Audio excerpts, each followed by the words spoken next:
Ito na nga mga idol, kung hindi ka nasaya ng part 1, may part 2 pa tayo yung lusis na pinaka natin. Pinakita natin nakaraan to.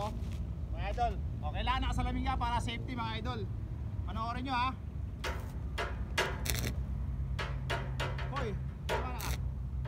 Gumana ka. Gumana ka. Gumana ka. Para sa mga bashers bro to ha. Ito, para sa mga bashers. Hoy, gumana ka. Ayaw nang gumana.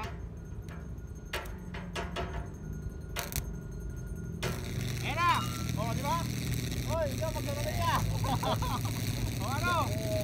O, slide naman ka mga idol, o. O, ayan na, o. O, yan ang part 2 natin. Naiwagan lusis. O, o. Ubusin natin, siyang natin yung kuryente. Ayan na! Woo! Ice cream yummy! Ice cream good! O, di ba? Try natin yan, o. O, ano mga idol, nakita nyo yung part 2. Napakaganda, di ba? Part 2.